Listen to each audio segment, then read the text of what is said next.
चार दोस्तों राजीव, विक्रम, निखिल और सोनिया ने एक रोमांचक ट्रैकिंग ट्रिप का प्लान बनाया। वे दूरदराज के एक घने जंगल में पहुंचे, जहां प्रकृति की सुंदरता थी, लेकिन ये जगह अपने खतरों के लिए भी जानी जाती थी। गांव के बुजुर्गों ने उन्हें चेतावनी दी थी, इस जंगल में एक शेर है जो कभी कभी इंसानों पर हमला करता है। लेकिन दोस्तों ने इसे केवल एक कहानी समझा और अपनी यात्रा शुरू कर दी। जंगल में हर तरफ हरे भरे पेड़, पक्षियों की मधुर आवाजें और ठंडी हवा थी। चारों दोस्त मस्ती करते हुए जंगल के अंदर गहराई तक चले गए।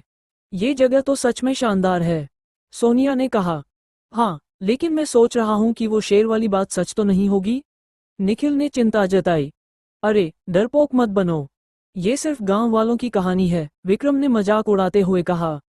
रात होते ही जंगल का माहौल डरावना हो गया। अचानक झाड़ियों से कुछ आवाज आई। क्या था ये? राजीव ने धीरे से कहा। सभी ने टॉर्च की रोशनी उस ओर डाली। झाड़ी के पीछे एक सियार था जो भाग गया। पक्का तुम सबको डराने के लिए ही आया होगा, विक्रम ने हंसते हुए कहा। लेकिन तभी दूर से एक शेर की गर्जना सुनाई दी। इस बार मजाक उड़ाने वाला भी डर गया। ये तो पक्का शेर था, निखिल ने कांपती आवाज में कहा।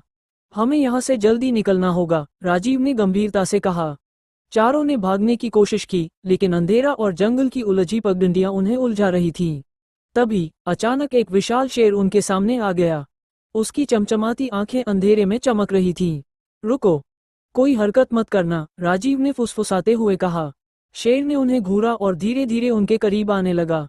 विक्रम ने डर के मारे एक पत्थर उठाकर फेंक दिया। तुमने ये क्या किया? सोनिया ने गुस्से से कहा। पत्थर शेर के पास गिरा और वो गुस्से से दहाड़ा। सभी भागने लगे। शेर उनका पीछा कर रहा था। भागते भागते वे एक पुरानी गुफा में पहुंच गए। चलो जल्दी अंदर जाओ, राजीव ने कहा। गुफा में जाकर वे सभी छुप गए। अब क्या करें? निखिल ने पूछा। हमें शांति से रहना होगा, शेर शायद कुछ समय बाद चला जाएगा, राजीव ने समझाया।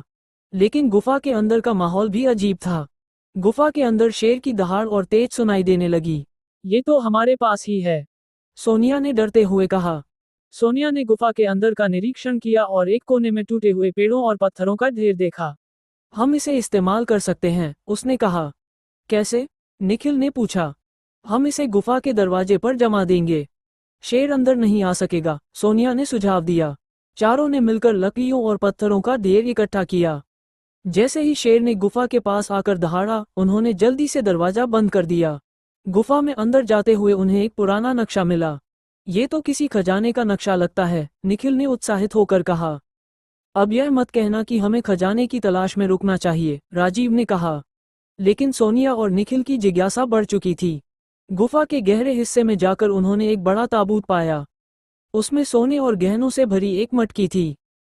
हमने खजाना ढूंढ लिया, विक्रम खुशी से चिल्लाया। जैसे ही वे मटकी लेकर बाहर निकलने की सोच रहे थे, शेर ने गुफा के बाहर फिर से दहाड़ मारी। इस बार शेर गुफा के दरवाजे पर जोर डाल रहा था। अब क्या करें? निखिल ने घबराते हुए पूछा। राजीव ने कहा, हम खजाने के लालच में नहीं फंस सकते, हमें अपनी जान बचानी होगी। सोनिया ने सुझाव दिया, शेर को भटकाने का एक तरीका हो सकता है। उसने मटकी को गुफा के एक कोने में रख दिया और कहा, हम इस तरफ से भागेंगे जब शेर अंदर आएगा। जैसे ही शेर गुफा में दाखिल हुआ, चारों दोस्त गुफा के पिछले रास्ते से बाहर निकल गए। शेर खजाने की ओर बढ़ा और चारों ने अपनी जान बचा ली। जंगल से बाहर आते ही चारों ने राहत की सांस ली। आज का दिन जिंदगी भर याद रहेगा, विक्रम ने कहा। हाँ, और यह भी कि लालच हमेशा नुकसान देता है, राजीव ने जोड़ा। चारों दोस्त अपने घर लौट आए, इस वादे के साथ कि वे कभी ऐसे खतरनाक रोमांच में नहीं पड़ेंगे। लेकिन गुफा और शेर की कहानी उनकी जिंदगी का सबसे बड़ा रोमांच बन गई।